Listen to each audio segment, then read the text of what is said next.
नमस्कार साथियों, मैं सागर चौधरी आज फिर आपका स्वागत कर रहा हूँ राइट एंगल एकेडमी के यूट्यूब चैनल पर। जैसा कि अपन ने लास्ट क्लास के अंदर कुंभा के बारे में पढ़ा था और फिर कुंभा की हत्या किसने कर दी थी, उसके बेटे उदय ने कर दी थी जब वो मामादेव तालाब के ऊपर बैठे हुए थे, तो उनको पितृहंता भी कहा जाता है। अगले जो शासक होगा, नेक्स्ट शासक कौन होगा, फिर उदय नेक्स्ट शासक बन गया था। उसने 5-6 साल शासन किया था। फिर अपन ने उसके पहले देखा था कि जो रायमल था, कौन था, रायमल जो कुंभा का बेटा था, उसको देश निकाला दे दिया था कुंभा ने। जब उसको ये बात पता चलती है कि उदय ने किसकी हत्या कर दी है, कुंभा की हत्या कर दी है, तो उसको लगता है अपने को भी किसके अंदर भाग लेना चाहिए, अब शासक बनने के लिए इस तरफ अपने को भी कूच करनी चाहिए। तो उस टाइम जो रायमल होता है ना, वो कहाँ पे होता है, अपने ईडर के अंदर होता है। कहाँ होता है, ईडर के अंदर होता है, और वहां से फिर इसको उदय से युद्ध होता है। तो उसके बारे में आज अपन आगे देखते हैं। अगला जो नेक्स्ट शासक होगा उदय, और उदय के बाद में कौन होगा, रायमल। तो अपन उसके बारे में आज देखते हैं क्या आगे। रायमल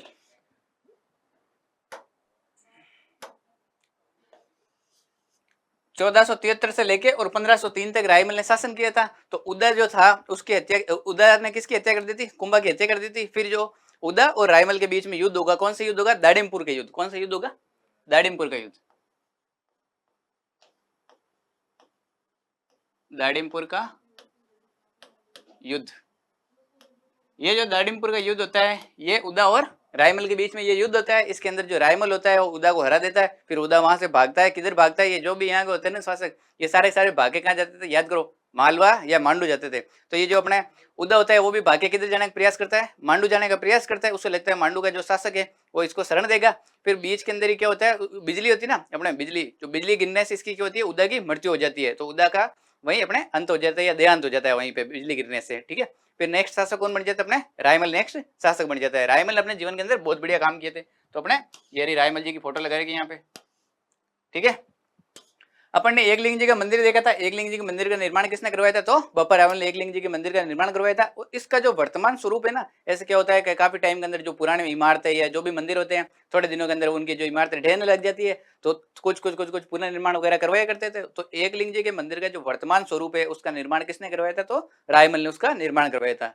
ये देखो, एकलिंग जी के मंदिर का वर्तमान स्वरूप किसने करवाया था, रायमल ने इसका निर्माण करवाया था। इसके अलावा इसने 3 तालाबों का निर्माण करवाया था। कौन सा तालाब, राम, शंकर और समया संकट। कौन कौन से, राम, शंकर और समया संकट, 3 तालाबों का निर्माण किसके द्वारा कराया गया, तो रायमल के द्वारा 3 तालाबों का निर्माण करवाया गया था। ठीक है, आगे इनके जो प्रमुख शिल्पकार थे, शिल्पकार जो होते हैं ना, मूर्ति वूर्ति बनाते हैं या कोई भी इमारत वगैरह डिजाइन वगैरह करते हैं, उसको इनका प्रमुख शिल्पकार कौन था, अर्जुन। प्रमुख शिल्पकार का नाम कौन था, क्या था इनके शासनकाल के अंदर, अर्जुन। ठीक है, आगे जो इनकी रानी थी, इनकी रानी का क्या नाम था, तो श्रृंगार कंवर इनकी रानी थी। उसने गोसुंडी पड़ता है अपने चित्तौड़ के अंदर। गोसुंडी कहां पड़ता है, चित्तौड़।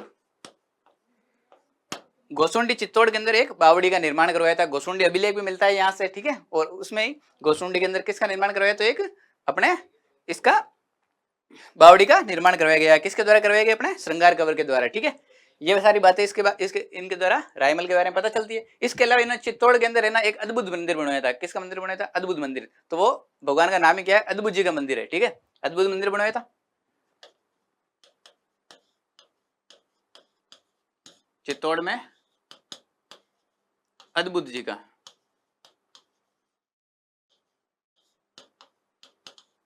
अद्भुत जी का मंदिर किसके द्वारा बनाया गया, रायमल के द्वारा बनाया गया। अब रायमल जब जिंदा था ना, तो रायमल के अपने है ना 13 तो थे लड़के, क्या थे, 13 तो बालक थे रायमल जी के, और 2 इनकी पुत्रियां थी। तो अब ज्यादा बालक होंगे तो उत्तराधिकारी संघर्ष होना वाजिब ही है। और अपन ने देखा इतिहास के अंदर, जब भी भाइयों के बीच में लड़ाई होती है ना, तो बहुत ही खूंखार लड़ाई होती है। अपने तो महाभारत का उदाहरण देख लो, महाभारत के अंदर भी भाइयों की लड़ाई होती है। सेम वैसी जो लड़ाई है ना भाइयों के बीच में, जब भी लड़ाई होती है तो बहुत बड़े लेवल पे होती है। तो यहाँ पे भी इनके जो पुत्र थे उनके बीच में उत्तराधिकारी संघर्ष हुआ था। ठीक है, तो अपन देखते हैं इन्होंने क्या किया था। रायमल जी जो थे ना, तो अपने जीवन काल के अंदर डिसाइड नहीं करके गए थे। ज्यादातर जो भी राजा होते थे ना, वो क्या करते थे, अपना उत्तराधिकारी नियुक्त कर देते थे कि मेरी मृत्यु के बाद में राजा कौन बनेगा, तो मेरी मृत्यु के बाद में राजा ये बनेगा। तो रायमल जी के जो 13 पुत्र थे, उनके अंदर से मेन पुत्र कौन कौन से थे, अपने पृथ्वीराज, जयमल और अपने राणा सांगा। ठीक है, राणा सांगा के बारे में ढेर सारी बातें अपने आगे देखनी है। तो उनमें 3 ये मेन इनके पुत्र थे जो शासक बनने के लिए अग्रणी भूमिका निभा रहे थे। तो इन तीनों के बीच में क्या होगा, संघर्ष होगा। ठीक है, तो उसके अंदर जो राजा कौन बनेंगे, अपने पृथ्वीराज इसके अंदर शासक बन जाएगा बाद के अंदर। तो क्या होता है, सबसे पहले ये तीनों के तीनों जाते हैं अपनी जन्म पत्रिका, बर्थ डेट वाली पत्रिका होती है ना, तो जन्म पत्रिका लेके और एक ज्योतिषी के पास में जाते हैं और उसको दिखाते हैं कि हम में से ना राजा कौन बनेगा। तो ज्योतिषी कहता है कि सबसे ज्यादा जो राजा बनने के प्रबल चांस है वो किसके हैं, तो अपने राणा सांगा के। तो ऐसे करके राणा सांगा को बोलते हैं। तो यहाँ पे पृथ्वीराज जो होता है वो क्या होता है, नाराज हो जाता है, तो अपनी तलवार निकालता है और अपनी तलवार निकाल के किसके ऊपर वार कर देता है, तो वार करता है राणा सांगा के ऊपर। तो जो राणा सांगा तो उस वार के अंदर बच जाता है, लेकिन उनकी एक आंख चली जाती है उस वार के अंदर। फिर इनके जो चाचा होते हैं वो इन्हें समझाते हैं कि ऐसे फालतू कोई ज्योतिषी बोलने से लड़ने सही है नहीं, क्यों अंधविश्वास के अंदर पड़ रहे हो। अगर तुम्हें जानकारी प्राप्त करनी है ना, तो एक चारण है ना, महिला है वहां पे, तो चारण महिला है ना जो, वो आपको सही जानकारी दे देगी। तो कहते हैं चलो ठीक है, उनके पास चलते हैं। उनके पास जाते हैं तो वो भी ज्योतिषी की बात का समर्थन करती है कि शासक कौन बनेगा, तो शासक बनेगा राणा सांगा बनेगा। तो फिर इनके बीच में अच्छा खासा युद्ध होता है और वहां से जो अपने महाराणा सांगा होते हैं वो वहां से भाग जाते हैं और इसकी वजह से जो रायमल होते हैं वो नाराज हो जाते हैं और थोड़े दिनों बाद में रायमल जी की मृत्यु हो जाती है। और रायमल जी की जब मृत्यु होती है उसके बाद में नेक्स्ट शासक कौन बन जाता है, अपने पृथ्वीराज नेक्स्ट शासक बन जाता है। ठीक है, पृथ्वीराज नेक्स्ट शासक बनता है, ये रायमल का पुत्र होता है और इसकी उपाधि कौन सी होती है, तो इसकी उपाधि होती है उड़ना राजकुमार। उड़ना राजकुमार क्यों कहते हैं इसको, तो इसकी गति की वजह से। इसने अपने जीवन काल के अंदर, इनकी छोटा सा शासन रहा था और उस शासन काल के अंदर भी ऐसा माना जाता है कि इनके जो छोटा बड़ा जो भी अपने युद्ध वगैरह मिले ना सारे, जो इनके पिताजी के समय भी थे और इन्होंने अपने शासन काल के अंदर जो भी युद्ध लड़े थे, टोटल मिला के इन्होंने 40 लड़ाइयां लड़ी थी और वो सारी की सारी लड़ाइयां इन्होंने जीती थी। और इनकी है ना स्पीड बहुत ज्यादा थी। जैसे कई बार ऐसा कहानियां भी प्रचलित है कि 200 किलोमीटर तक की भी जो अपना डिस्टेंस होती थी ये 1 या 2 दिन के अंदर क्रॉस कर लेते थे उसको भी। तो इस वजह से इनकी जो रफ्तार है, इसकी वजह से इनको उड़ता हुआ राजकुमार या उड़ना राजकुमार की संज्ञा दी जाती है या उपाधि दी जाती है। ठीक है, ये देखो उपाधि कौन सी थी, उड़ना राजकुमार। और इनकी रानी थी तारा। कौन थी, तारा। इन्होंने अपनी रानी तारा के लिए, जो तारागढ़ है ना अजमेर वाला, उसका नाम पहले तारागढ़ नहीं था, अजयमेरुगढ़ था। उसका नाम चेंज करके पहले तो उसके ऊपर अधिकार किया और फिर अधिकार करके अजयमेरुगढ़ का नाम चेंज करके क्या कर दिया, अपने तारागढ़ कर दिया। तो तारागढ़ नाम किसने रखा था, अपने पृथ्वीराज जी ने रखा था। किसके नाम पर, अपनी रानी तारा के नाम पर रखा था। ठीक है, अजमेर के किले का नाम तारागढ़ कर दिया था। जेम्स टोड था इतिहासकार। जेम्स टोड ने कहा था कि अगर ये शासक होता, कौन सा शासक होता, पृथ्वीराज। अगर पृथ्वीराज जिंदा होता ना तो कभी भी है ना जो मुगल है ना वो भारत के ऊपर अधिकार नहीं कर पाते। ये बात किसने कही थी, तो जेम्स टोड ने कही थी। किसके बारे में कही थी, तो अपने पृथ्वीराज जी के बारे में कही थी। ठीक है, जेम्स टोड के द्वारा कही गई थी। जेम्स टोड मुगल भारत पर अधिकार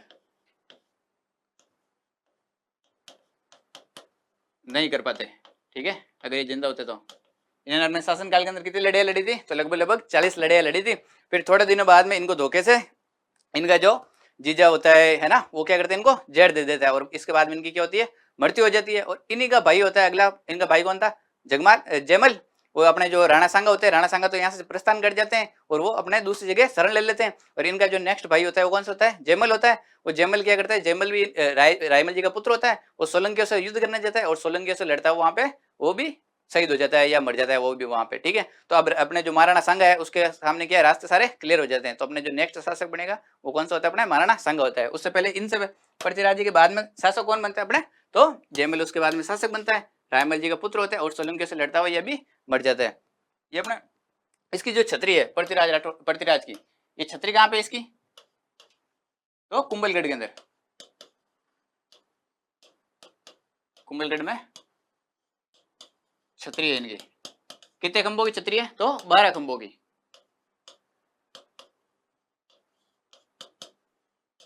12 खंभों की छतरी बनी हुई है इनकी। ठीक है, नेक्स्ट शासक कौन सा हो गया, अपने जयमल हो गया। रायमल जी का पुत्र था, सोलंकियों से लड़ता हुआ मारा गया। तो अपने इसके बाद में अपन जो नेक्स्ट क्लास होगी उसके अंदर कौन से शासक देखेंगे, तो अपने महाराणा सांगा के बारे में देखेंगे, जिन्होंने बाबर से युद्ध किया था, खानवा का युद्ध हुआ था और उसके बाद में उनका शासनकाल कैसा रहा था, उन्होंने क्या क्या उपलब्धि हासिल करी थी, वो सारी बातें अपन नेक्स्ट क्लास के अंदर देखेंगे। ठीक है, तो आज की क्लास यहीं पे समाप्त होती है। Okay, thank you so much और लाइक और सब्सक्राइब कर देना। ठीक है।